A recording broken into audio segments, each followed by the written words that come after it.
Okay, Shayne. Get the picture. A guy in front of you with a .38, a guy in back with a rifle. And you with nothing. If wishing will make it so, you better start wishing to be somewhere else fast, because...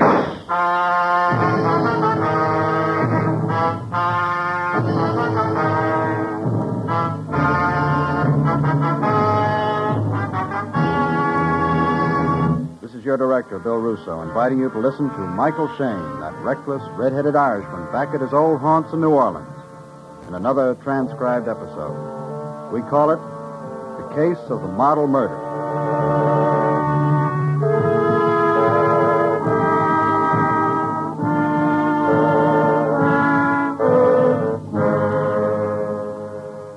Waiter, my compliments to the chef. This shrimp's superb. Look, maybe I'm talking out of turn, Mr. Franklin. After all, you're hiring me, but 20 a day is mighty short wages for some of the things I get involved in. And I've learned that the phony cases usually have the biggest hospital bills. Phony, Mr. Shayne? Yeah, I get a message that you want to see me urgently. Okay, I come dashing down here, expecting you to be tearing your hair or dying from a leaky artery. So what do I find? You find me in a seafood bar enjoying New Orleans' most succulent river shrimp and sipping excellent dry Manhattan. That's right. Then you give me a story about a girl, Marianne Chevney. I have to find her and bring her to her home by Friday midnight or she loses $8 million. Is that too complicated? No, Mr. Franklin, it's too simple. Instead of giving me any details here, you go on chewing your shrimp. And sipping my Manhattan. Waiter, one more of the same, dry. You sure you won't join me, Mr. Shayne? Look, this picture you gave me, is it the only one you have? The most recent, yes. It was taken a few weeks before Marianne ran away from home 7 years ago. Oh. She never got along with her father, you see. What about this Friday business? Why Friday after 7 years? Simply because Friday at midnight, Marianne will be 25. So she's got to return home by then or she doesn't get her money. Brilliant. Wait, another order of shrimp, please. You're sure giving me a lot of time. This is Thursday. I got one whole day. Marianne's father was your partner, half-owner of Chevney Franklin Importers, huh?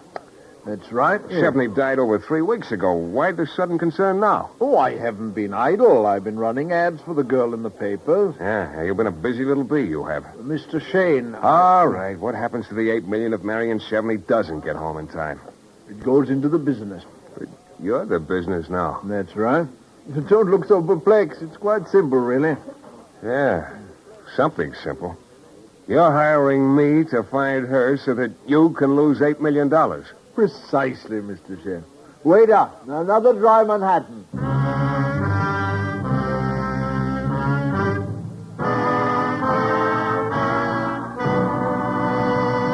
We'll return in a moment to the new adventures of Michael Shayne and the case of the model murder.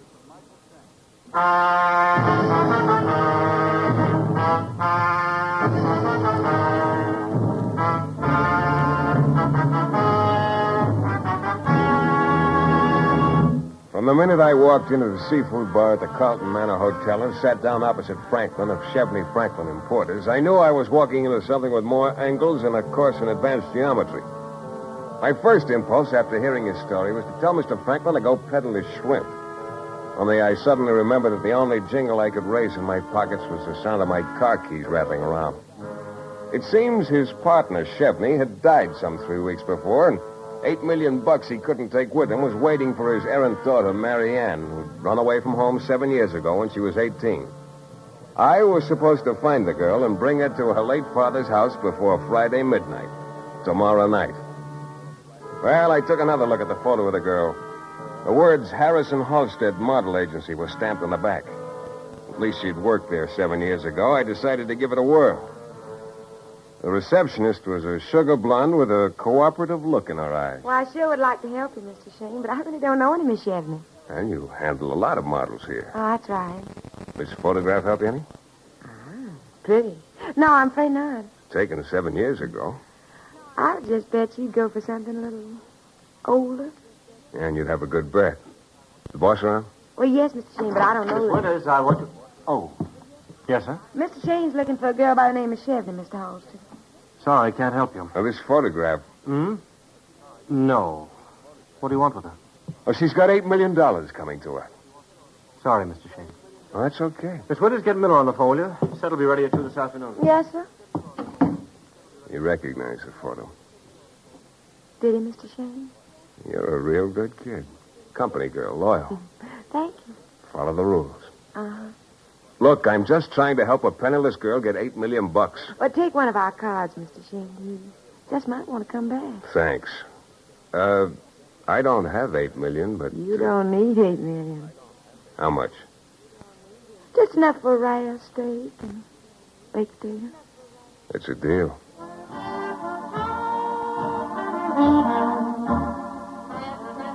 Miss Winters struck me as a girl with the wrong name. There's nothing chilly in her attitude. As for this Halstead character, he was one of those guys with a monogram complex.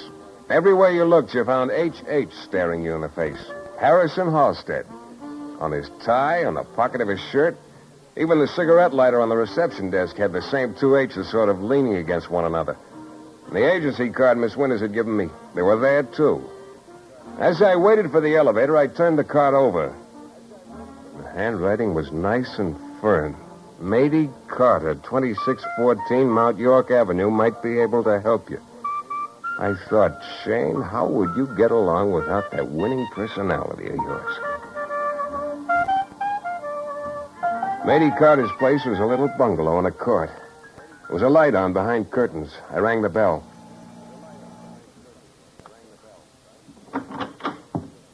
Yes. Miss Carter, What do you want? I'd like to talk to you. What do you want? I'm looking for Marianne Chevney. I don't know anybody by that name. Miss Winters at the Halstead Agency I told me... can't. I don't know her. She isn't here. Gee, you better lower the volume. What'll the neighbors think? Come in. Thanks. Now, look, Miss Carter, I'm not trying to do anything but find Miss Chevney so I can give her $8 million. She doesn't want. Well, you see, it doesn't pay to keep secrets. Where is she? I don't know. Well, how do you know she doesn't want the money? She told me. Oh, you spoke to her. No. Why don't you leave me alone? I don't know anything. Look, all I want... never mind, Miss Carter. Maybe I got a bum steer. Sorry I bothered you. I suppose I could have broken her down if I'd kept at it. But I suddenly found what I came for. There was an envelope face down on the desk. From where I was standing, I was able to read the return address on the flap. Big as life it was. The initials MC, apartment 5, and the address 318 East 54th Street, New York City. MC, Marion Chevney. As I drove back to town, I began to get a familiar feeling. Maybe I don't have eyes behind my head, but I do have a little spot between my shoulder blades that's got a special talent. If somebody's following me, it begins to itch. It had bothered me a little right after I left the Halstead Agency, but I didn't pay much attention to it. And right now, it was giving me the squirms in high gear, and I decided to do something about it. I pulled off the main road onto a side street, but quick. I parked, doused the lights, and waited. Cars kept going by, and I spotted a maroon job with one light dimmer than the other coming around the block for the second time. This time, it went about 100 yards past me, and then it parked. I waited. Nobody got out of the car. The spot between my shoulders stopped itching. I knew I was on solid ground. I got out of the car and started up the street. I saw the guy behind the wheel of the maroon job looking straight ahead as if he had nothing better to do than just sit there. I pulled the door open and slid into the front seat. Huh? What's doing, champ? Nice tail job. No? Pro job. Well, you're not so bad yourself. Spotting it. New Orleans does that for me. There's a feel to the city. You must be from out of town. Yeah. Working? Yeah. Jonathan Franklin? Never heard of him. Franklin and Chevney importers. Bananas, I think. I hate bananas. Who is it? Well, you're doing all the talking, champ. This is a tough town for strangers. Not so tough. You're not so tough either. All right, nice tie you got. Slips up nice and easy. You can't talk, champ, but you can sure listen. That's a very pretty color you're turning on. Let's see. Yeah, shoulder holster, 45 automatic. Okay, you can breathe now, but don't overdo it. And take a tip. I don't like being followed, and strangers in town ought to be courteous. You're a pretty tough boy, Shayne. No, I'm the easygoingest guy in the world. I just don't like being tailed.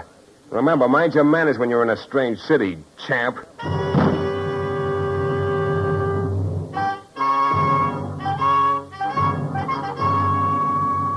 Franklin was in the dining room of the hotel carving up some rare roast beef with Yorkshire pudding on the side.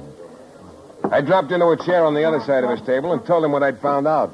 As usual, he got real interested. New York, eh? Would you join me, Mr. Shayne? You're real worried about getting Marianne Chevney back here before tomorrow night, aren't you? Oh, you can't rush things, my boy. Ah, this case smells clear across the river. Don't you trust me, Mr. Franklin? One moment, Mr. Shayne. Wait up. Yes, sir? Bring me a phone, please.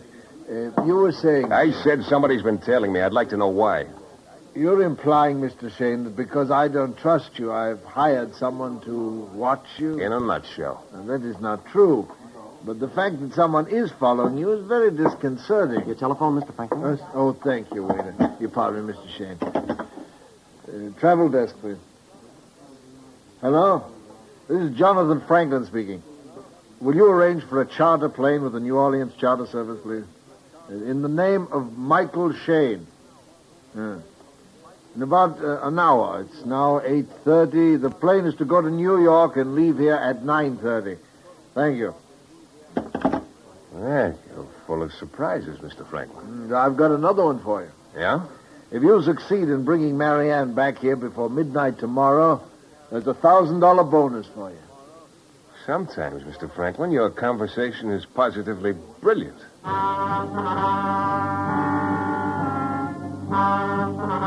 A chartered plane to New York and a $1,000 jackpot at the end of the rainbow. I felt like a captain of industry as the plane got the right of way from the airport tower and circled in for a landing. New York, great little city. It was 4 o'clock in the morning when the taxi pulled up in front of 518 East 54th Street. I told the cabbie to wait. What's money to me? Took the stairs of the brownstone 2 at a time. Apartment 5 was at the end of the hall on the first floor. I knocked. Nothing happened. I knocked again. Nobody could sleep like that. Then I tried the door. Locked. Apparently Marianne was a dirty stay-out late. Across the hall, the door to apartment number 4 said manager. I walked over and started knocking again. Well, what is it? What is it? I'm sorry to get you out of bed all the time, but I'd like you to open the door to apartment 5. Are you crazy waking a body at 4 in the morning? Look, I'm a private detective. I'm looking for the girl who has that apartment. I want to get in, so I'll be there when she gets home. Private detective, huh? I'm sorry. If you was a police, it'd be... Does this give me the necessary rank? $5. All right, make it 10. Well, why didn't you tell me he was a private detective in the first place? Come on. Hey, light switch. There. Yeah.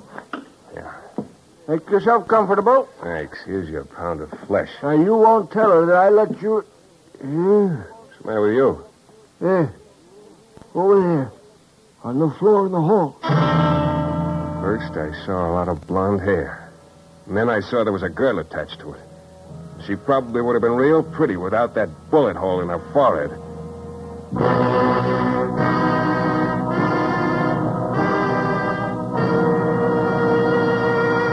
We'll return in a moment to the new adventures of Michael Shayne and the case of the model murder.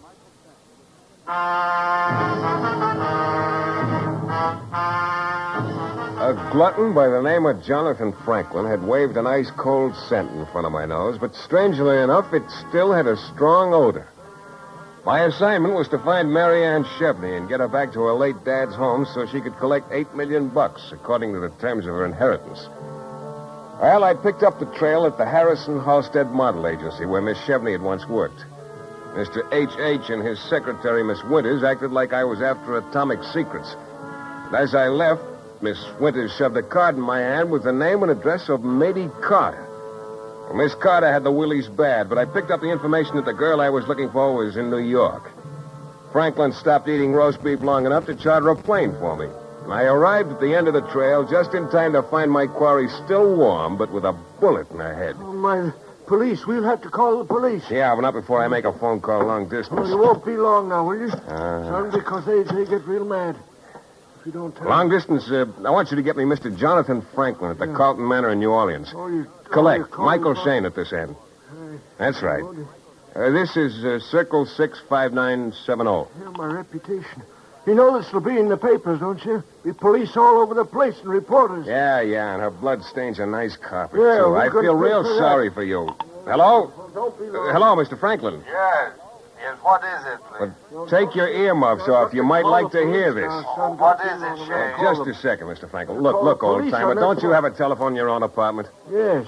Well, I never thought of that. Well, think of it. Well, Shayne? The gal is dead. Really? Yeah, what do you want me to do? Come on home. You've done a good job. You're not sorry? No.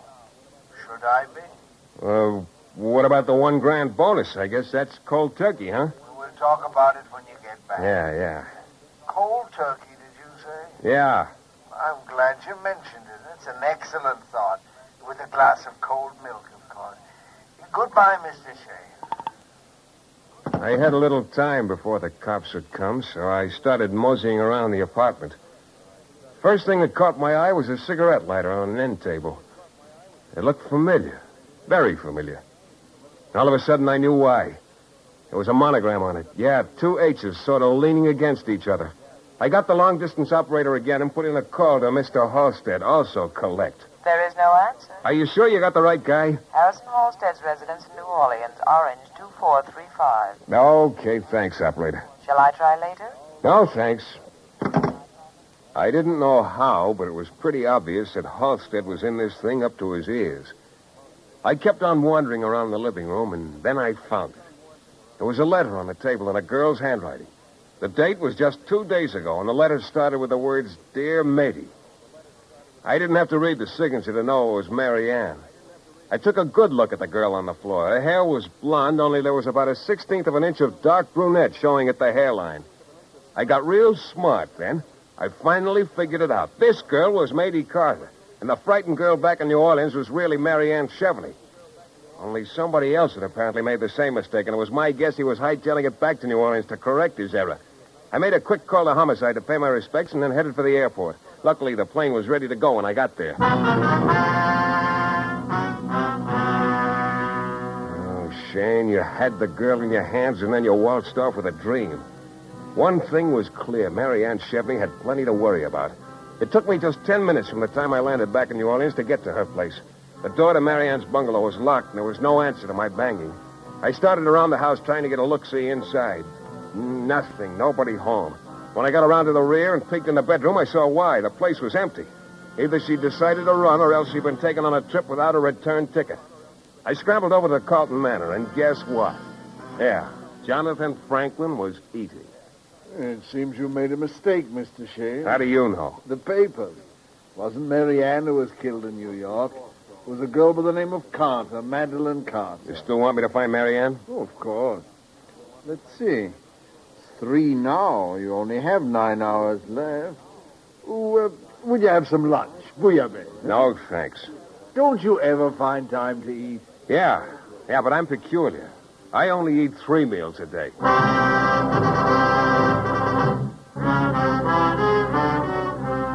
Mary Ann Chevney's life was in danger, and I wanted to get to her while she was still hale and hearty. I drove over to Halstead's agency. Miss Winters still had that cooperative look. Well, hi there. Hi, where's your boss? Out. Been in today? Well, I know. As a matter of fact, he hadn't. Did you try to reach him at home? Yes, I did. He wasn't there, huh? Oh, is something wrong? Something's very wrong, sweetheart. Look, that note you slipped me last night. Not the kind I usually write. Matey Carter, you knew I was looking for Mary Ann Chevney. Well, I said Matey Carter might be of help. She's a friend of Miss Chevney's. You didn't know there was a switch? Switch? Matey Carter was in New York. She was killed last night. Killed? Halstead could have taken a plane up there last night, couldn't he? Well, I don't know. As far as you know, he could have, couldn't he? Well, yes. I haven't spoken to him since last night. Tell me, is he a bachelor? Yeah. Lives alone? Uh-huh. In town or in the country? Both. Oh, he has a country place. Where? Well, I'll tell you in a minute. You want me to look it up? You bet I do, sweetheart. If I'm not too late, it might make the difference between a long and wealthy life or a 45 slug to Mary Ann Chevney. It took me almost an hour to drive out to where Halstead had his beach home. The place had a real subtropical flavor, bordering on the Gulf and surrounded by a mass of lush undergrowth and stubby cypress trees.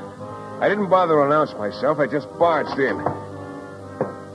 Oh, she'd been here, all right. There was a woman's jacket over a chair in the big paneled living room, and her purse half open on the floor. I went to the back door and opened it and looked out. Bounced off a stone, and I caught a glint of the bullet as it whined off on its ricochet. It had come from the left.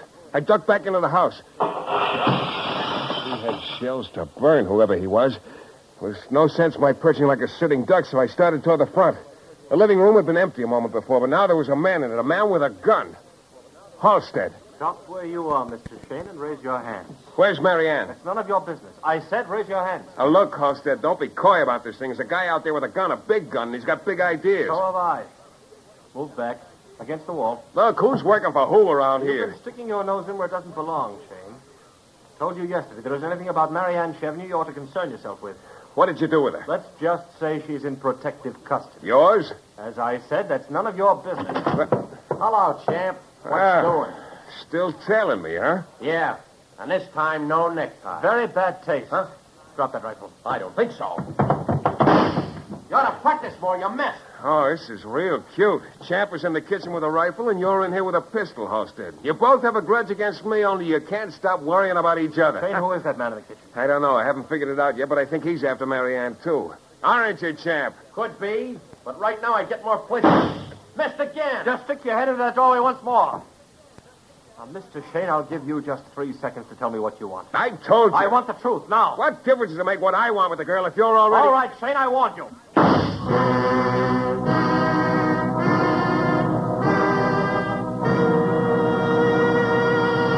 We'll be back in just a moment with Mike Shayne and the thrilling climax to our story.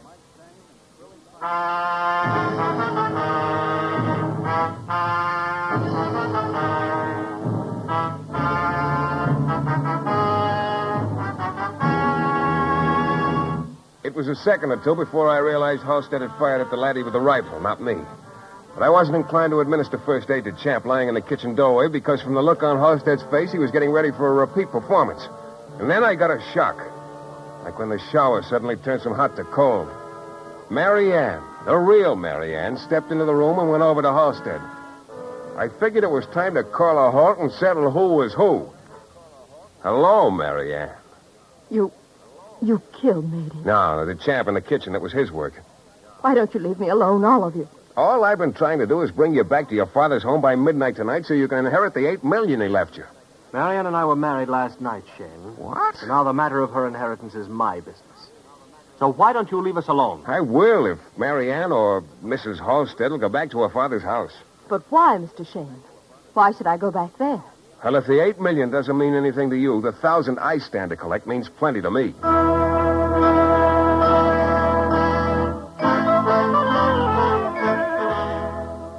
I knew it was the right time. 6 o'clock, when I walked into the dining room of the Carlton Manor. Jonathan Franklin was having breast of guinea hen under glass and a white wine. Well, won't you sit down? I'll have to wait to get you. No, thanks. Here. You look calm and relaxed, Mr. Shayne. Success. Yes? Splendid. And Mary Ann? I found her. And her husband. Her husband? That's right. Oh, your boy is down at headquarters, Mr. Franklin. Headquarters? My boy? Yes, the Champ. He taught when he came to. He got a little overeager after he trailed me to Halstead's beach house, and Halstead winged him. Oh. The way I figured, it wasn't a question of Marianne getting back to her father's home before her 25th birthday. No? This wine is delicious. 1929 Sauterne. No, it was a question of whether or not she'd reach her 25th birthday. And that's why you had me searching for her, to find her so you could have her killed before she did. Now, you're not going to spoil my dinner. You know, there's an old saying, Mr. Franklin, the foolish person eats himself into the grave. You say he talked? Yes. He told us why he'd been following me. So that if I found Marianne, he could kill her. He told us how he was sent to New York before I left. Oh, I should have guessed that, Mr. Franklin. It only takes 10 minutes to get to the airport from here. Why make the charter for an hour later? You have a point. Yeah. And there was only one person besides myself and Marianne who knew the address of Lady Carter in New York. Yeah. I should have thought of that, I suppose. You finished with your dinner, Mr. Franklin? Yeah. Because if you are, there are some men waiting for you in the lobby. Homicide detail. You're spoiling my digestion, Mr. Shayne. Doesn't matter, Mr. Franklin. From now on, you'll be eating crow. Hearty appetite.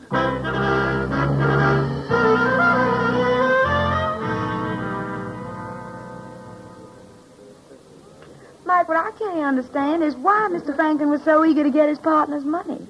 He must have made the same amount himself. After all, $8 million. That's enough bait for anybody, sweetheart. With his appetite, maybe he needs $16 million to keep in groceries, especially with prices the way they are today. Oh, Mike. Sugar, you're cute. Now, on, eat your steak. And will you have red wine served with it?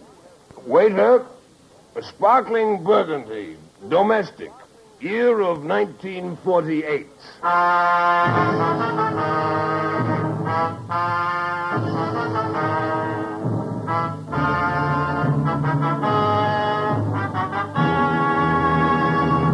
This is your director, Bill Russo, again.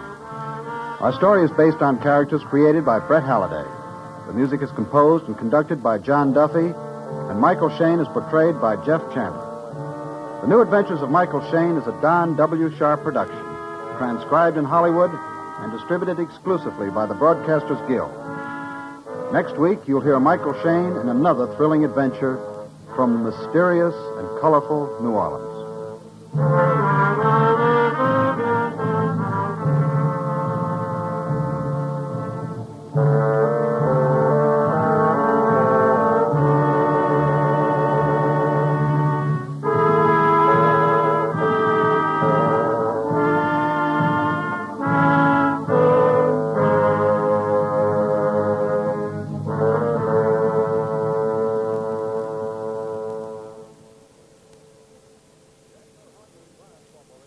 The Anchor Hocking Glass Corporation brings you Crime Photographer.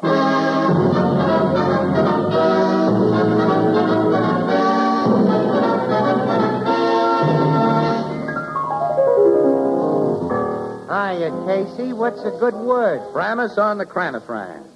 Framus on the cranifran. Huh? See, what kind of talk is that? That's double talk. Huh, Tony? Well, I don't know anything about double talk, but I know good single talk when I hear it. What's good single talk? Well, straight facts like this. Anchor Hocking is the most famous name in glass.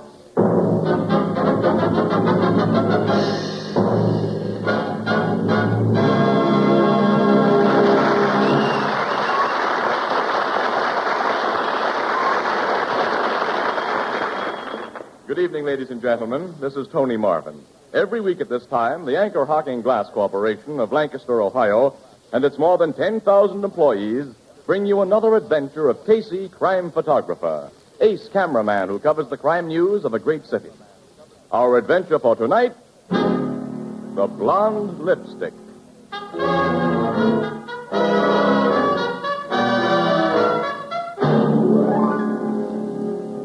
9 o'clock in the evening at the Blue Note Cafe. It's too early for the late crowd, and the daily crowd has gone on to dinner. The place is practically deserted when... Hi, Ethelbert. Greetings, Ethelbert. Casey, Miss Williams. 2 bottles of beer, pal. Coming up. Here you are, Casey. I was hoping you'd drop in. Huh? Why? What's up? Well, there was a dame looking for you. A dame? Who was she? I don't know her name because she didn't mention it, but she really wasn't no dame. She was class. Class of 1898? Oh, no, Miss Williams, she was young. And when I say a girl has class, I mean she had... Well, it's not what she had, it's the way she used it. You know, class. I take it, Ethelbert, she was good looking. Yeah. What'd she want with me? I don't know, Casey. Not that I didn't inquire. She comes in and asks me if I would point out Casey, the photographer for the Morning Express. Uh-huh. With a note of regret in my voice, I says I would if I could, lady, but Casey ain't among those present. Oh, then you probably said, is there anything I can do for you, lady? Yeah, how'd you know? Well, you told me she was very pretty. Sure. Oh, now, wait a minute, Casey. I wasn't trying to cut in on you. I only asked her, is there anything I can do for you? And she says to me, oh, no, I wanted to see Mr. Casey. It's rather personal. So I told her you'd be around about this time, and she said she'd come back. So you don't know her angle? She didn't have no angle, Miss Williams. Well, she sounded more like she admired Casey from afar. Well, don't choke, Annie. What's so funny about that? Oh, be your age, Casey. Well, she did tell Ethelbert that her business was personal. Oh, and the way she said it. Men can tell about things like that. Well, it might be a case of hero worship, you know. Lots of girls go for big names. Well, stick around and see. Maybe after all, I'm not a... Casey. What? What's the matter, Ethelbert? She's here. The one near the door. Oh. Wow. Yeah. That's what I said when I first seen her. Shall I call her over? Ethelbert, do not delay fate. Okay. She sees me. She's coming over. Annie, how do we look? Oh, nothing wrong that a tailor and a barber couldn't fit. Right here, miss. This is Mr. Casey I'm pointing to, but I didn't get your name. My name's Laura Neely, Mr. Casey. I hope you'll excuse me, but I just had to meet you. It's a pleasure, Miss Neely. Oh, this is Miss Williams, an acquaintance. Yes. Mr. Casey has no friends. Oh, I read that honest newspaper men can't afford to make friends. Oh, you're just as I pictured you, Mr. Casey. Really? Well, don't go building up any romantic ideas about me, Miss Neely. Oh, but it's true. Well, you reach the public every day. You have great power for good or evil, for influence. Oh, for goodness sake. You wanted to see me about something? Something personal, Miss Neely? Oh, yes, Mr. Casey. It's very personal to me. Oh, that's all right. You see, I want some publicity. Publicity? Oh. You see, I'm working for a certain charity, Mr. Casey, and I know that if you give me publicity with pictures in the newspaper, I'm bound to collect a lot of money. Yeah, I'll bet. Don't you think, Mr. Casey? Not at the moment, Miss Neely. I think Mr. Casey is nursing a case of severe disappointment. Pardon me? Is that what you've been hanging around for, some free publicity? Oh, but it's not for myself, Mr. Casey. It's for a worthy cause. Oh, I know, the old story. How do you want your picture, in a bathing suit? Oh, Mr. Casey, you don't understand. This is a very worthy cause. Oh, I know, yeah. Sure, yeah, getting a picture in the paper is the first step in interesting some movie producer. No, I'm sorry, Miss Neely, no go. Oh, you've really got me all wrong. Now, I'm sure you've heard of the City Welfare Fund, and I thought that as a newspaper What did you say? I'm working for the City Welfare Fund. I think everybody should help. Well, why didn't you say so instead of beating around the bush? You mean you'll help? Well, I'll be glad to help with the City Welfare Fund anytime. Oh. But every newspaper's collecting for the fund. What's your special angle? Well, you know how people are, Mr. Casey. They intend to send a contribution, but they just never get around to it. But I call on them after work, and they're glad to give. Would you give all your time to collecting? Oh, as much as I can. You see, I work for the Stevens Electrical Company. After work, I visit people evenings. That's not a bad angle, you know?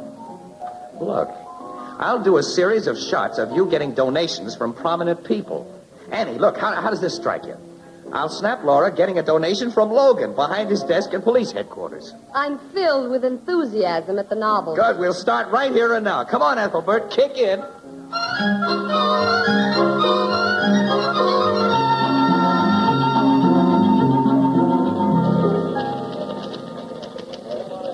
Hello, Annie. How's the news department? Fine, Casey. 1 murder, 2 arsons, and a nightclub fight between 2 movie stars. In other words, I'm not writing up that baby-faced space grabber. Now, Annie, she's collecting for the City Welfare Fund. Collecting a lot of glory for herself. Well, so what? She's working for it, isn't she? Every newspaper guy I sent her to has made a donation, even though he'd already given before. You know that Laura's collected over $10,000 already? It must be that perfume she was sporting. Twilight in Paris. Guaranteed to land your man. Oh, look, why don't you give the gal a break, Annie? She's okay. Oh, is she? Well, I've tried, Casey, but I don't go for her. Well, why not? The way you hate her. I don't hate her. All right, the way you dislike her, then. Well, there isn't any reason for it. I knew I'd dislike her before I met her. That's what I mean. Williams, city room, police desk. May I speak to Mr. Casey, please? Yeah, just a moment. For you, Casey. Huh? For me? Oh, don't get up, Annie. Hello, Casey speaking. My name is Thomas Stevens, Mr. Casey, president of the Stevens Electrical Company. That sounds familiar, Mr. Stevens, but... Miss Laura Neely is my secretary. Oh, yes, Laura mentioned you. And she told me about you, Mr. Casey. You've been helping her collect funds for the City Welfare Fund? Well, Laura does all the work, really. But you're very much interested, aren't you, Mr. Casey? Naturally, I want to see the fund get as much as possible. And I'd better tell you, Mr. Casey, I really don't know whether I should call the police The police? What happened? Well, there may be nothing to it, but on the other hand, Laura left the office with over $10,000 in cash, which she was going to take to the bank. When? What time? During her lunch hour at 1 o'clock. That's 4 hours ago. Yes, she hasn't returned. I didn't think anything of it at first, but then I began worrying. Well, did you check with the bank? Did Laura deposit the money? I called the bank, but she hasn't been there. I'm afraid she's... well, it could have been an accident or anything, but she had $10,000 with her. What shall I do? Call the police? No. Hold everything for a while. I'll check at this end, and I'll call you back in an hour or so. All right. Goodbye, Mr. Casey. Goodbye. Hey, I only heard your side of the conversation, Casey, but it doesn't sound good. Should say not. Laura Neely left her office for the bank with more than $10,000 in donations at 1 o'clock. It's after 5 now. She never got there. Check the bus and railroad terminals. Huh? Hey, wait a minute, Annie. That's unfair, really.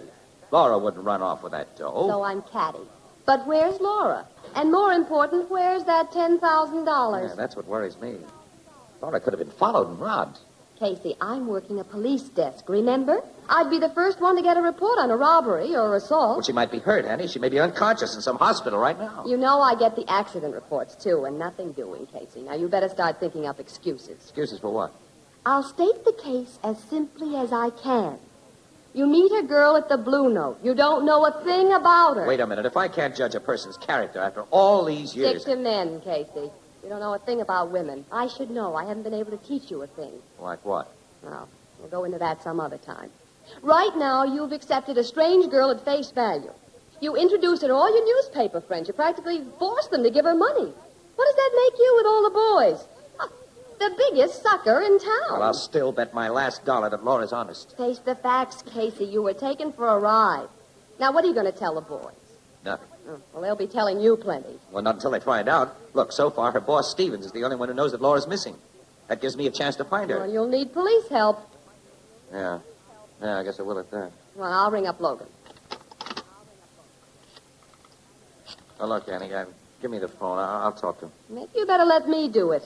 You did get Logan to pose for a picture with Laura. And it won't look very well when the story breaks. I'll take my own medicine if I have to. I'm still not sold on the idea that Laura ran out, though. Hello, police headquarters. Hello, Logan. This is Casey. Now listen carefully and save your comments until I'm through.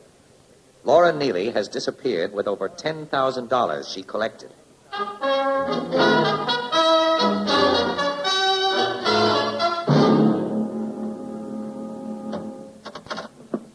Come in, Miss Williams.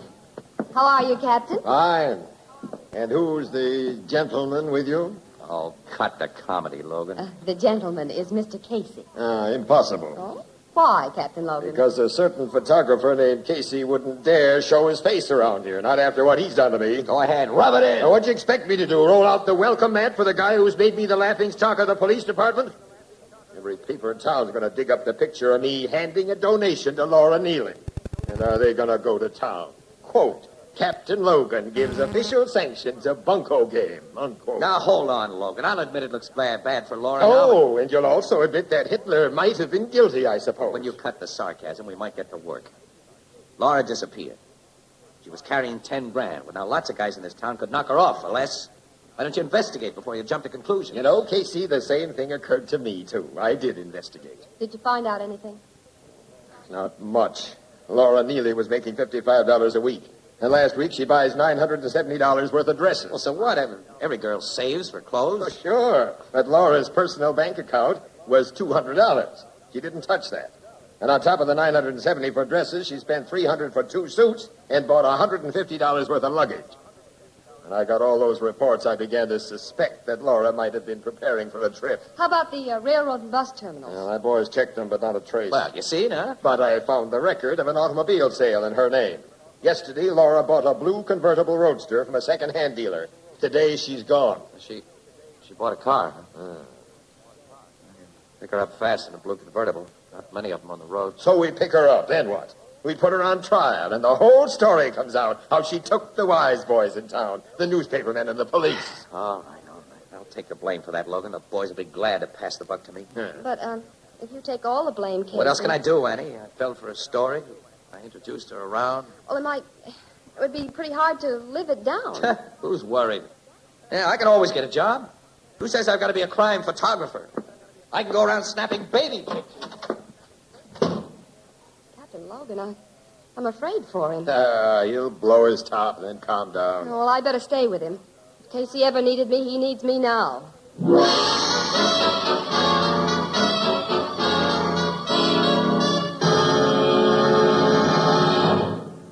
Our story will continue in just a moment. Say, Tony, who collects and returns all the empty beer bottles in your house, you or Junior? Empty beer bottles? Mm-hmm. Well, say, hasn't anybody told you about the new Anchor Glass one-way, no deposit, no return bottle? Say, that's right. There's no need to save one-way bottles. No deposit is required. You never have to return them to the store. And they're a tremendous convenience, too. So light, so compact, and they take up so little space in the refrigerator. And the Anchor Glass one-way bottle is a glass bottle. And because it's a glass bottle, it brings you beer and ale that taste as beer and ale should taste. Unaffected by foreign flavors. Clean, clear, sparkling. Beer that's brewery bright. No deposit, no fuss, no empties to be returned to the store. And when you've enjoyed the beer, you dispose of the empty bottle as you would any other food container. You are the first and the last to use it. Yes, and that's why the new sanitary Anchor Glass one-way no-deposit bottle is sweeping America. And that's why, when you buy beer, you should say that you want your favorite brand in the new Anchor Glass one-way no-deposit bottle. A product of Anchor Hocking. The most famous name in glass.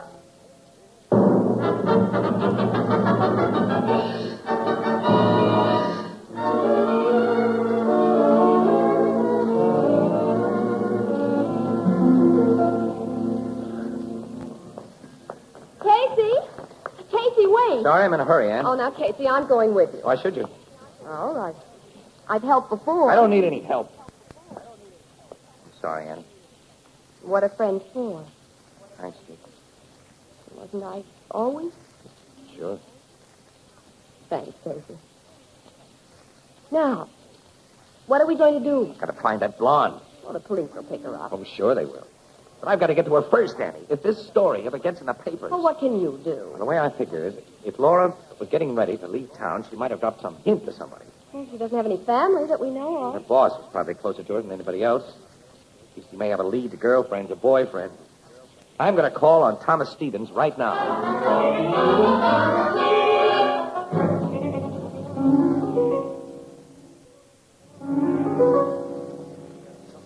You make yourselves comfortable in the library. I'll tell Mr. Stevens you're here.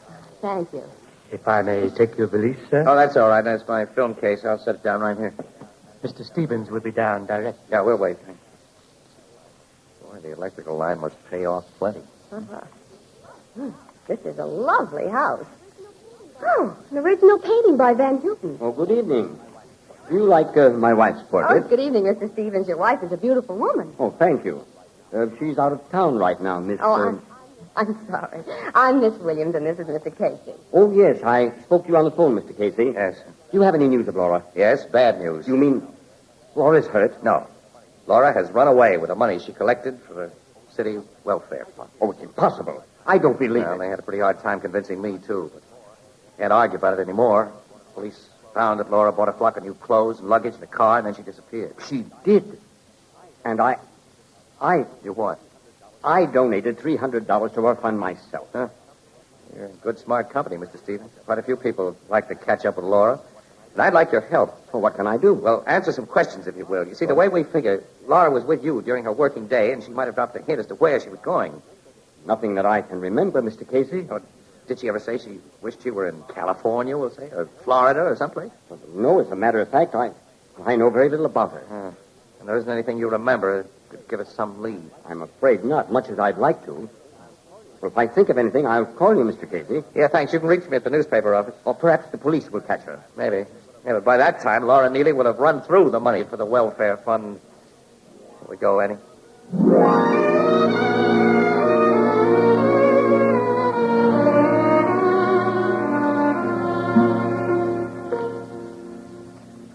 Well, visit was a complete bust. Well, I don't know about that. What do you mean? Stevens didn't know a thing. So he said. Come on, let's get into the car. Here we are. Go ahead, Anne. Okay. Now, will you please tell me why you think Stevens knows something? Casey, I've got something I want to show you. Switch on the dashboard light. Huh? All right, here it is. Now, what do you think of this? What it... A tube of lipstick. Well, look closer. Well, let's see it. All right, I still think it's lipstick. Of course, but it's strawberry lipstick. Get it? Strawberry, huckleberry, raspberry. What difference does it make? Oh, none to a man, I guess. But this is the lightest shade of lipstick made. It's used by very blonde women. Keep talking. Remember when I sat down on the couch? Well, I found this lipstick between the cushions. That shows that Laura was in Stevens' library recently. Annie, you got Laura on the brain since you met her. This lipstick could belong to any blonde woman. It might even be Mrs. Stevens. Didn't you notice that portrait of Stevens' wife? She's a brunette. Her shade would be deep red or purple. True enough, but Mrs. Stevens might have dozens of blonde friends. Stevens said his wife was out of town, didn't he? Well, none of her friends would come around when she's gone. I still can't see it, though, Annie. All right, let's say for the sake of argument that I agree that Laura was in Stephen's library. She was. All right, does that make any sense? What would she be doing there? Oh, she might be in love with Stephen. In love with... Well, all right. Now, let's see. Now, suppose he were planning to run out with Laura. So what does he do? He lets Laura steal the 10 grand which she collected for the welfare fund? Think, Annie. Stevens is a very rich man. $10,000 doesn't mean very much to him. Why would he let Laura take the money and get the police after them? Well, when you put it that way. Well, sure, those are the facts. Stevens is no dope. How do you get around that? Well, I don't know, but I do know that this is Laura's lipstick. How? What are your reasons? When something is true, you don't need reasons. Oh. And I know this is Laura's lipstick. And if we could get back into Stephen's home, I'll bet that you'd find more clues that she was there. What am I supposed to do? Tell Stevens that I think he's harboring Laura and search the house, or shall I pull a gag about reading the gas meter? All right, get sarcastic if you want to. But I'd get into that house if I wanted to find Laura. Well, we could wait till Stevens left the house, and I could walk in and tell the butler I left my film case behind. Yeah, that's it. That'll give us a chance to examine the library again. Well, okay, Annie. But I'm doing this for one reason. Oh? What reason? Your intuition was right once about Laura. And even if it's 1,000,000 to 1 against you being right again, I'm not leaving myself open.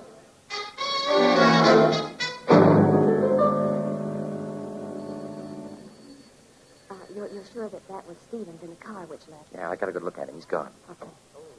Good evening.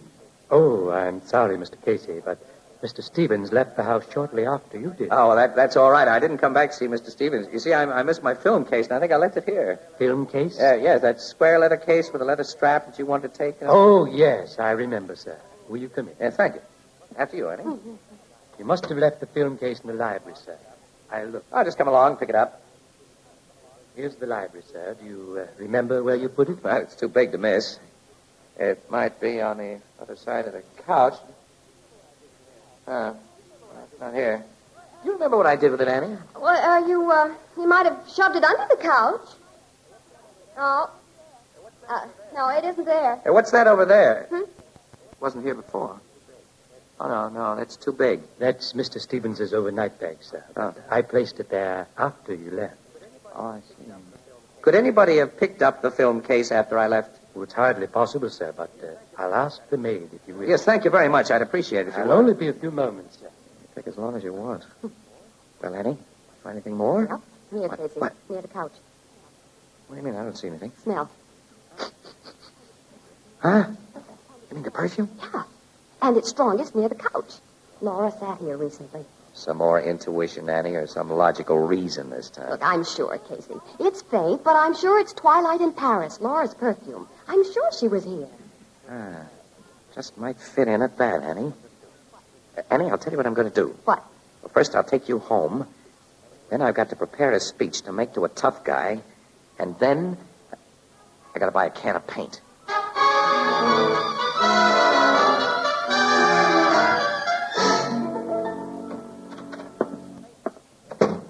You're late, Tom. I had to be careful driving up here, Paula. Where's Laura? In the cabin. Did she give you any trouble? Everything went like we planned. She came to the house with some papers from you, and I offered her a drink. That stuff you put in the liquor kept her out cold. And nobody could possibly have seen you put her in the car? Nobody. All the servants had the day off. Fine. All your friends, Paula. I must have told 1,000,000 people that my wife is out of town for a few days. This summer cabin of ours is certainly out of town. Where's the blue convertible roadster you drove up? In back of the fence, naturally. It can't be seen from the road. Every policeman in the state is looking for that car. Tom, how did it go in the city? Did the police accept the fact that Laura bought the car and the clothes with the welfare fund money? They swallowed it hook, line, and sinker. The blonde wig was an inspiration, Paula. Buying stuff in Laura's name wouldn't have been enough if you didn't fill her general description. So they accepted the story exactly as we built it up. Yes, I have from that newspaper photographer, Casey, that the police are convinced it was Laura who bought the car and the clothes with the fund money. Good. And now when Laura is found dead... Paula, we have to kill the girl. After all, it's not her fault that I carelessly left my second set of books on the desk. What difference whether it's her fault or not? She did see the books, and she does know that you didn't pay nearly $1 million income taxes. I wish I hadn't listened to you, Paula. Don't be a fool, Tom. They'll send you to jail, and think of me. But to kill. Look, Paula, that's murder. Tom, we can't take chances. If you had to pay fines on the $1 million you held out, we'd be ruined. And you'd go to jail. Oh, no, Tom, I couldn't stand the disgrace. Well, I don't like it, Are Paula. you falling for her baby face, too? Well, I'll take care of her. I've got too much to lose. Tom, what's that? All right, put up your hands, both of you. Tom! Sergeant Hahn, State Police. Keep 'em covered, boys. Look in the back room. A guy named Casey said we'd find a beautiful blonde around here.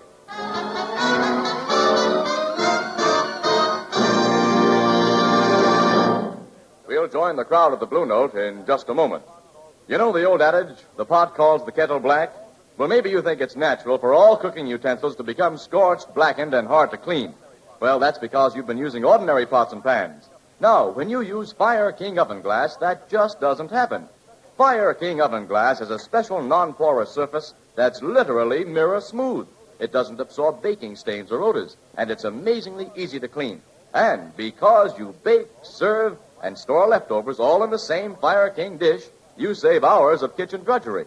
Now, you'll find a wide variety of Fire King casseroles, pie plates, and utility dishes at chain and department stores and wherever household glass is sold. You'll be surprised at the amazingly low prices. Be sure to ask for Fire King oven glass by name. Fire King is a product of Anchor Hocking, the most famous name in glass.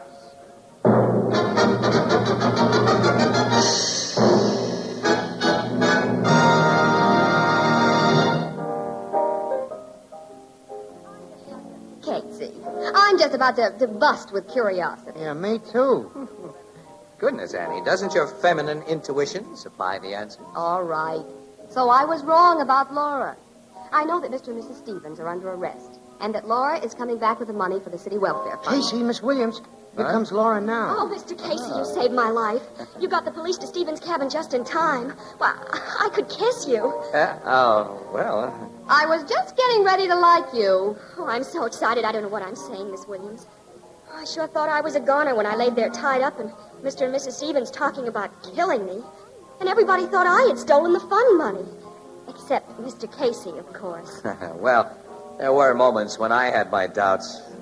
But to give credit where it's due, it was Anne who spotted the lipstick and the perfume odor in Stevens' house. Which started you off on a train of thought. Sure. That and the fact that when we came back with a phony excuse, I saw that Stevens' bag was packed for a trip. Yeah.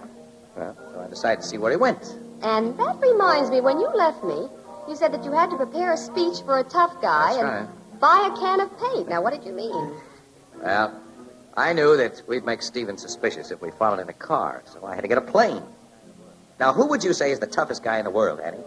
A city editor. That's right, Burke. Well, I got our city editor to authorize the use of our news plane. And once I had that, I needed a can of paint to mark the top of Stevens' car so we could follow it. Oh, I see. A cub reporter phoned the airport when Stevens left. Well, we spotted the marks on Stevens' car from the air. We followed him to his summer cabin in the woods. From above, we could see the blue convertible hidden from the road. So I knew that Laura was there. Well, how'd you let the police know? Annie, have you forgotten? Our new Morning Express plane is equipped with two-way radio. Oh, of course. Well, there's your story, Annie. You better get back to the office with it. Oh, there are a lot of things which I don't understand yet. Huh? How about coming up to the office while I write the story, Casey? Just to help a slow-witted pal. Sure. Oh, Miss Williams, I don't think you're slow-witted at all.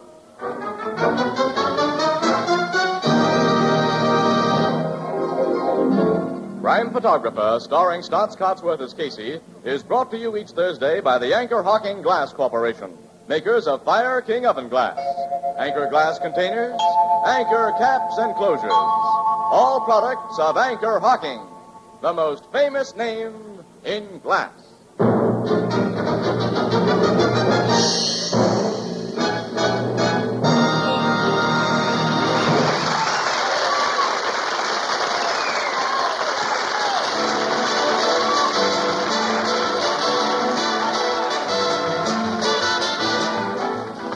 Crime Photographer is directed by John Dietz. The original music is by Archie Blyer, and the program features Miss Jan Miner as Anne and John Gibson as Ethelbert.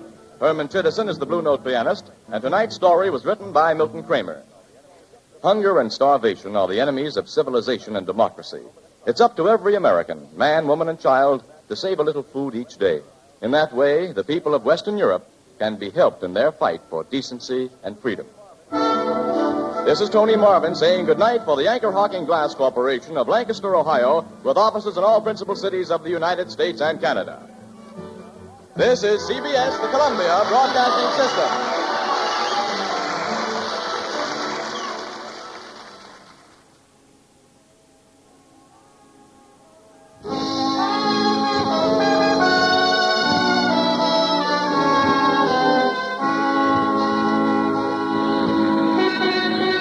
Broadway's My Beat, from Times Square to Columbus Circle, the gaudiest, the most violent, the lonesomest mile in the world. Broadway's My Beat, with Larry Thor as Detective Danny Clover.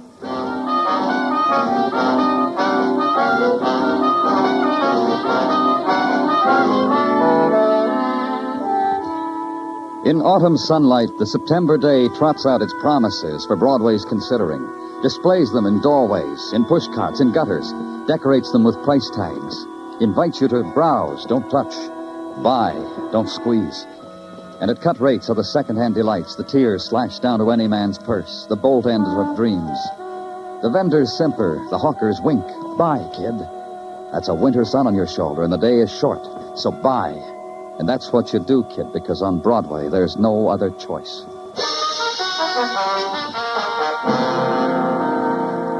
And at police headquarters, the September's day has arranged its wares of violence on your desk, stacked as to category, degree, grade. Because the day is still fresh, you put off the reaching for them, the touching of them, but it screams close to your ear.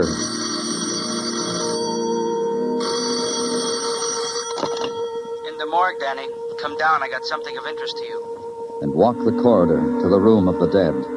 Through the swinging doors into a place without season, where all nights, all days are of equal length, where temperature is constant, where the wind is conditioned before it's let flow over death. Walk up to the man who waits for you. A nervous twitch, Danny, to juggle things in my right hand. Maybe I'll be remembered for it. What have you got, Dr. Sinsky? The man lying there. They found him in his bed last night, murdered.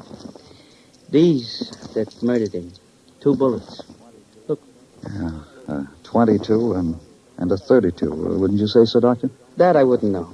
What I know is only one of these was needed to kill him. Either one. The man was wanted dead twice, Danny. He was killed twice. 2 bullets, different size, twice dead. You know who he was? When they brought him to me last night, there was a tag on him. A name, Tom Keeler. An address, the Nixon Hotel. Nothing else. No other word to the living about why such things must happen. You're sure, Doctor? You're sure that the... Each wound was a mortal wound, Danny. Each wound could... Yeah, I'm sure. You'll want these, huh? Yeah. Take them. And that's the way my day began. And the ingredients of it were a medical examiner, a murdered man, and 2 bullets. In a room of no value except to the dead, except to those whose business is with death. Consider that briefly, then push it away. Leave, go, get out, and hurry. And in the corridor, find what you're looking for. The breath of air not controlled by a thermostat. Then the walk down the hall. Turn over the 2 bullets to technical. Then outside, and the squad car, and the ride to West 25th Street, and to the Nixon Hotel. To the 5-story brownstone that seemed to list from pressure of the insurance housing project next door to it. Go in. Ring a bell. Wait. Be greeted by the man in gray suspenders and no shirt. Morning. Good morning. I'm Danny Clover, police. Randy Quantrill, hi. You had a little trouble here last night, didn't you? Oh, just a mess of it. Did you know the man who was killed? You mean Tom, huh? That's right, Tom Keeler. What do you mean, know him? Talk to him, have a beer with him. Said hi to him. That's about the extent of my to-do with him. How about visitors? Did he have any? Look at the sign over my shoulder, Mr. Clover. Mr. Clover, I know some Clovers down in Selma, Alabama. You any kin to any Clover? No. Look at the sign over my shoulder. No visitors, no visitors. And you think just because the sign is there, Tom Keeler didn't have any visitors? No, I don't, mister. We got a sign in each and every room says no smoking in bed. In the last year, we had 3 mattress fires. So what I'm saying is I never saw anybody sneak past this desk that I said to myself, there's a Tom Keeler visitor. What else about Keeler? Oh, he got mail this morning. Maybe I ought to tell you that. Yeah, maybe you should. I'm going to. Fresh mail that come this morning. Here, the letter. Oh, thanks. From the Great Northern National Bank. So I see. Please come in and talk to us with regards to your commercial account at your earliest convenience.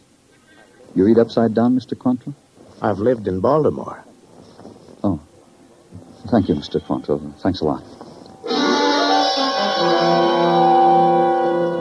And for that, Randy Quantrill winked at me, laughed noiselessly at me,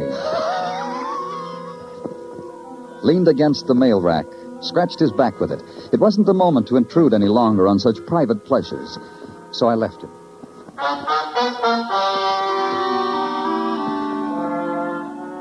At the Great Northern National Bank, a guard, uniformed in tattletale gray, took my name, my business, walked down a marble aisle with them. An aisle lined with identical desks, identical faces behind them. Unerringly, the guard chose one, the right one. This was a shrewd guard. He muted his voice to the extracurricular business I had brought to the Great Northern, offered it to the man. The man considered it, digested it, and when he had it all in order, motioned me to the chair the guard had placed discreetly close to him. I'm told we can help you, Mr. Clover. A man named Tom Keeler had a checking account here. We're aware of it. Therefore, Then you know that he was murdered last night in a cheap hotel? We're aware of many things, Mr. Clover. Our research... I'm sorry, I can't hear you. What'd you say? I say that our research department makes a point of informing each of us here on many diverse matters. Matters that could even most remotely concern us. Thank you.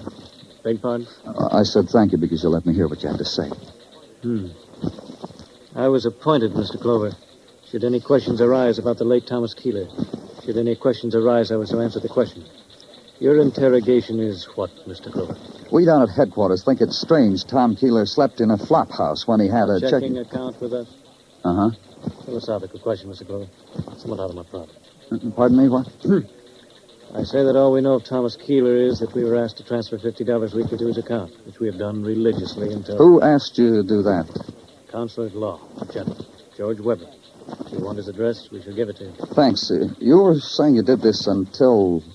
Until what? Until 2 weeks ago. Possibly 2 weeks in the fraction of a day. When Mr. Weber asked us to discontinue his generosity. Why? I suggested as a personal matter concerning Mr. Weber. Don't mind troubling you with it. What? I'm sorry. I said that I would... Never mind. Probably wasn't important.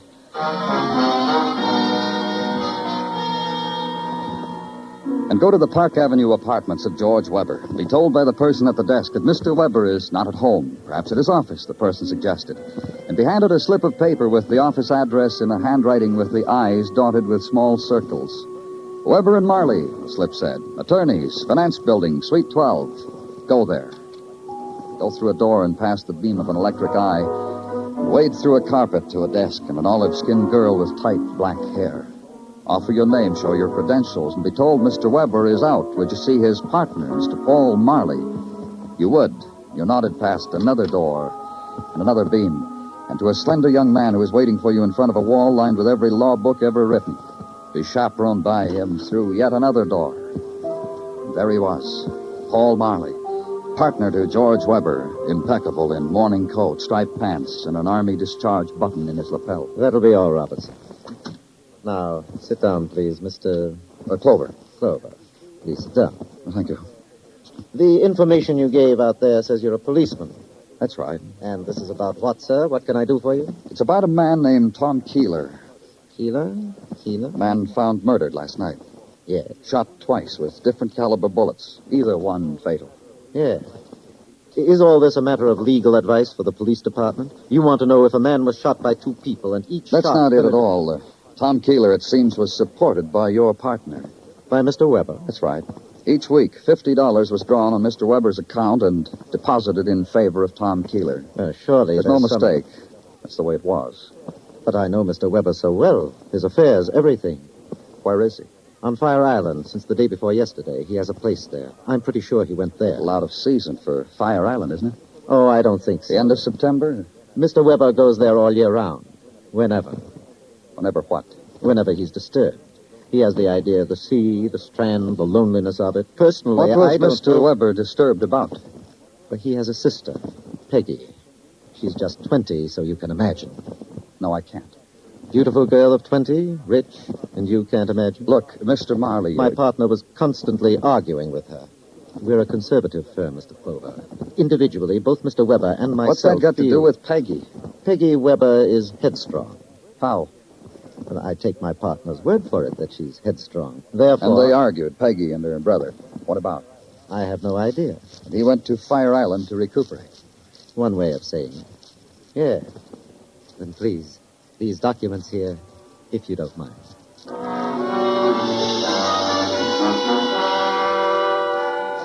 And get in touch with the authorities at Fire Island.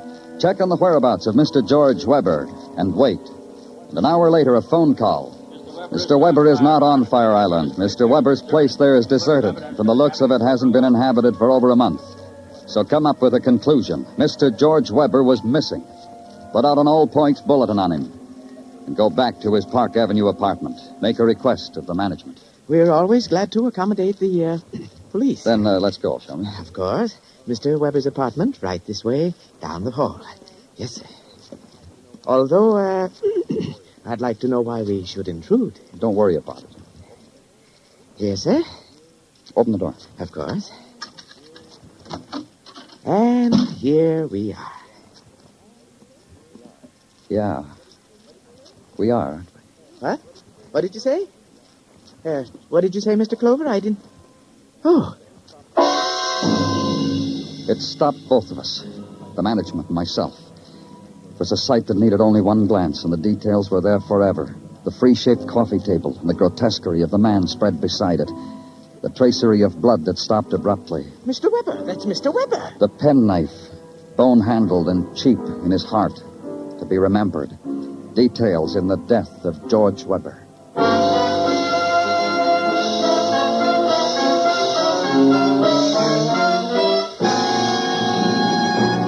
You are listening to Broadway's My Beat, written by Morton Fine and David Friedkin, and starring Larry Thor as Detective Danny Clover. There will be a slight pause while we think of an adjective to describe Mario Lanza.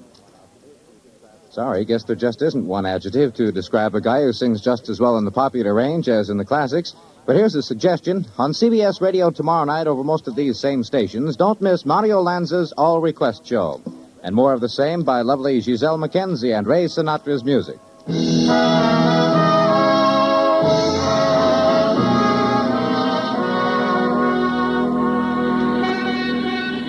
When the night slips out of Broadway's fingers and the false dawn blurs the shadows, Broadway stands bewildered. The carnival is run down. Only the stragglers walk it, with their step without pattern, like their dreams. And the color of their loneliness is the darkened neon, the last sparks of a cigarette butt, and pavement gray. And they walk it. They never know Broadway's closed for the night.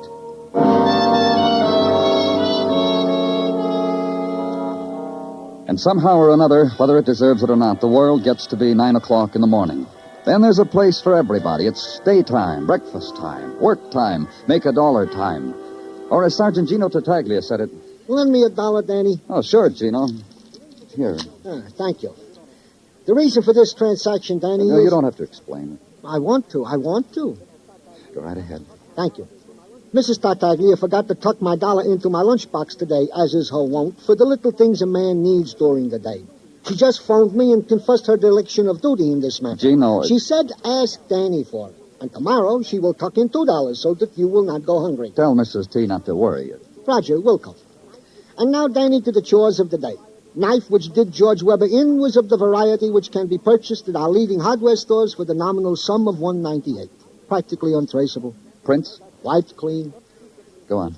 Well, that's about the sum and substance of the intelligence which has been shunted from the downstairs to the here, then. As of now. However...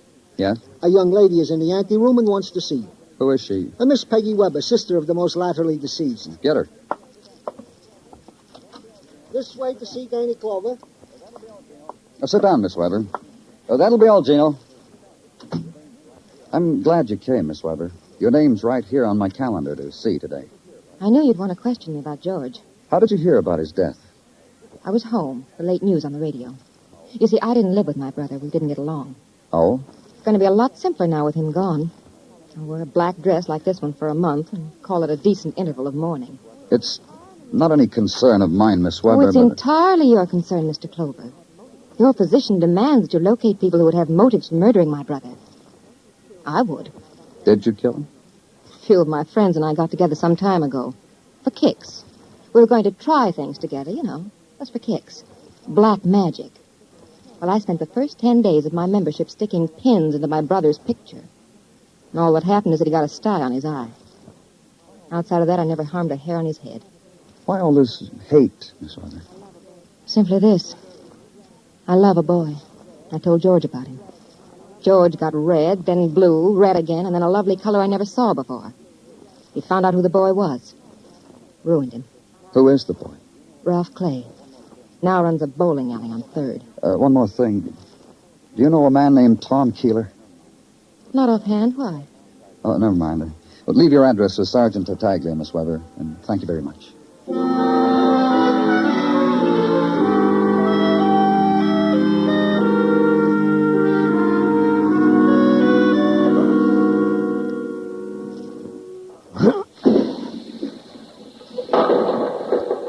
Yeah. You, Ralph Clay? Huh? Oh, hello. Yeah, it's me. It's my dying day. You walked into an empty hall, mister. Feel real sorry about it. Oh, don't be. This way we can have a long talk. Shall we? Don't let it get away from us, mister. I want to take care of this thing coming up. Kingpin, 7-pin. Challenge. What do you think? Go ahead. Watch me. Yeah.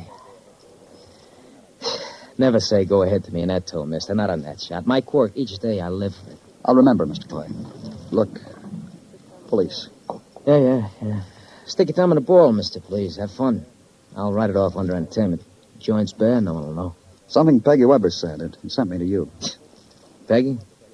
Girl of class. She tell you I kill her brother? I got the impression she was in love with you.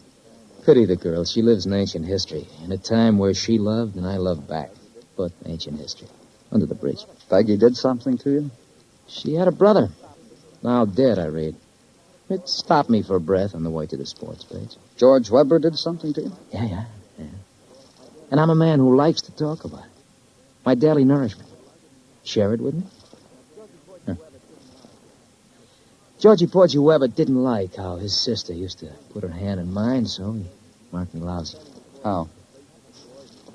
Standing before you, Mr. Police, is a boy who once thought he was a lawyer. Cap in hand, he went to Georgie, a soon-to-be brother-in-law, asked for a job, keep it in the family. Georgie smiled, shook his head no. And with words and music, he told me he'd spoil for me any job I took from anyone he knew. Because you loved his sister? I was second in my class in law school. You want to invent other reasons? Why hate Peggy for it? Things like that, running the blood. I don't stick around till it comes out in Peggy and slaps me in the head. Then that gives you a motive for having killed Weber. Ain't I the luck, you know. And Tom Keeler, what did you have for him? Keeler? A man who got killed in a flea bag. A man Weber supported until... Typical. They're supporting him. Good old Uncle Tom was an old friend of Georgie's and Peggy's father. After the father died, Uncle Tom still hung around. Why is he called Uncle? Peggy calls him Uncle because he was her confessor, her hero. Everything that ate Peggy, she brought to good old Uncle Tom. Not to her brother. Who goes to a man like that except to kill him? Give you something to ponder, Mr. Police? Yeah, you did. I'm glad. Makes me want to live through another day. Watch the bitter boy make his strike. Yeah. And consider the lie he'd flipped to you. The girl's lie that she didn't know Tom Keeler. And wonder over it. Jot it down in memory as a future conversation piece with Peggy Weber. And then, remember a man who said he knew all about George Weber, everything but the mention of Keeler's share in his partner's life. Go to him, wait for him to finish his preening, to taste to the full the decorations bestowed upon men of know-how. Got this little time machine for being on my toes, Mr. Clover. Handsome tidbit, isn't it? Yeah, it is. 17 Jules, Hamilton. All because I proved in court the chap's wife had been unfriendly to said chap. Look what the grateful devil had engraved on the gold. To chum Paul Marley for setting me free. To chum. What was there about Tom Keeler that shut your mouth about him? My compliments, Mr. Clover. Brilliant strategy. Attack while the enemy celebrates minor victories. In tactics class at Fort Meade. You told me about Weber, personal things about him, his sister. Why not about Tom Keeler? It pained me. For George's sake, my deceased partner's sake, it pained me. You'll show me where it hurts. You think you'll be able to understand? Don't answer. It doesn't matter. Keeler was a derelict, a bum, a hungry shadow in George's closet. That's why George opened that account for him. To keep him from coming here to beg. George and I had a large investment here. The presence of Keeler was Weber cut off the account. At my insistence, my counsel. It made quite a row the other day between Tom and George.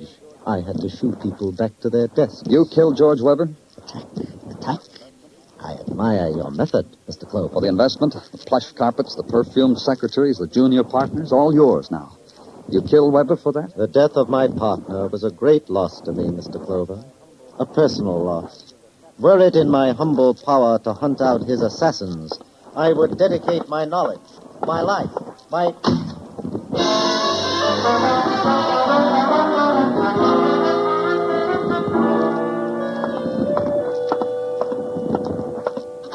Yes?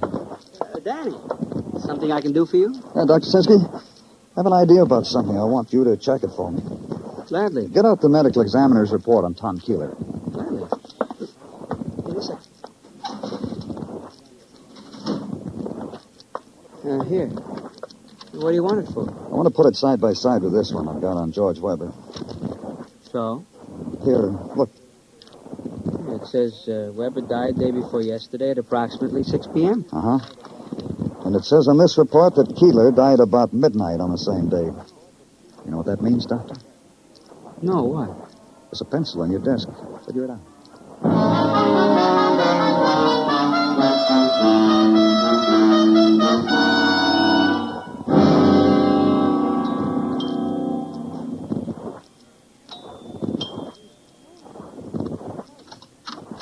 Well, Mr. Clover, you used my address after all. Mind if I come in, Miss Weber? This evening you can go as far as calling me Peggy, but you can't come in.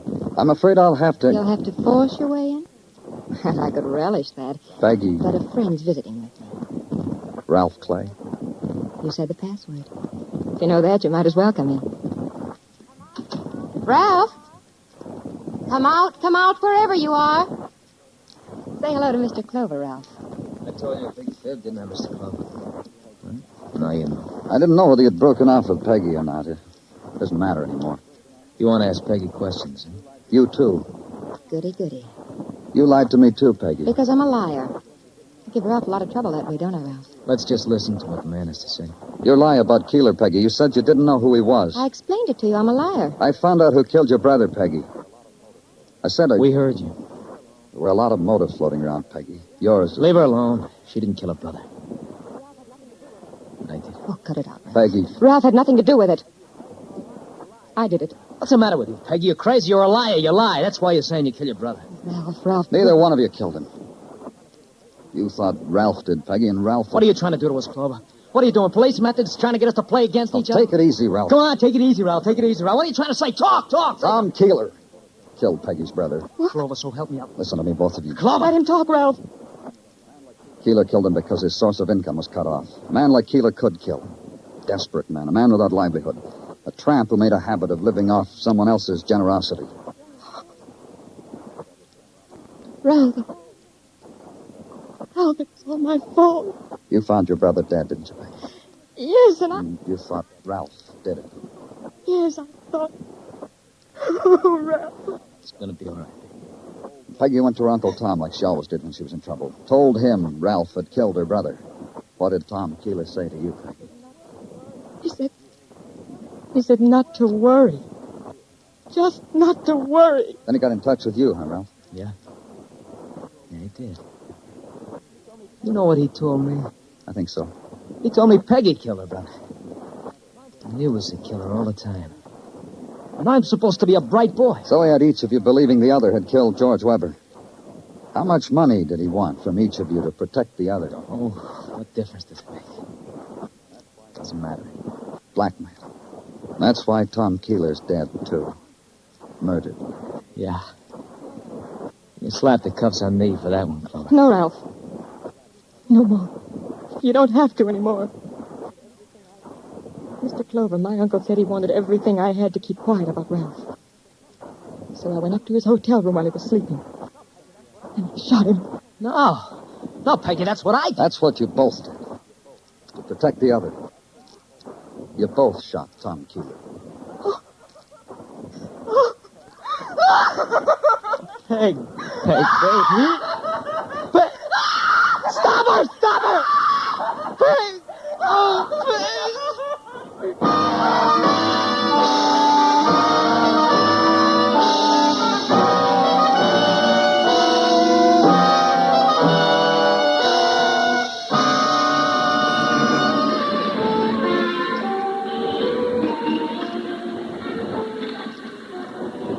There's a time on Broadway when the crowd gives up, goes home. The lights buzz fitfully, die. Then it's a street of dim moonlight and dark whispers and the wind of the autumn night. The wind that scatters everything. Yesterday's headline, yesterday's dreams, yesterday's people. It's Broadway, the gaudiest, the most violent, the lonesomest mile in the world. Broadway, my beat.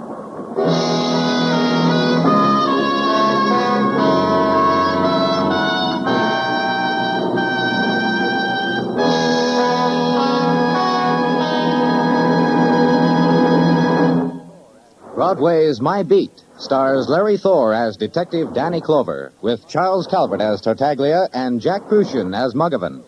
The program was produced and directed by Elliott Lewis, with musical score composed and conducted by Alexander Courage. In tonight's story, Lillian Byoff was heard as Peggy Weber, Anthony Barrett as Ralph Clay, Paul Frees as Randy Quantrill, Bob Bruce as Mr. Chase, and Edgar Barrier as Paul Marley.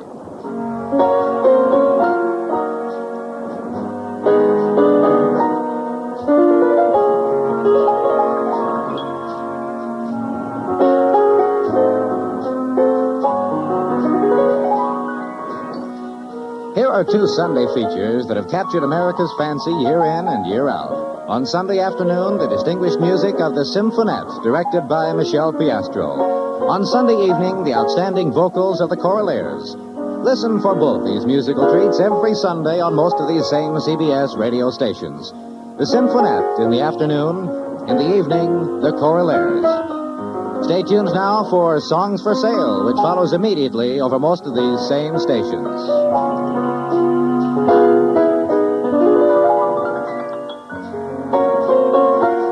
Bill Anders speaking. And remember, this Monday night, Lux Radio Theater features 13 Hollywood stars in the gala salute on the CBS Radio Network.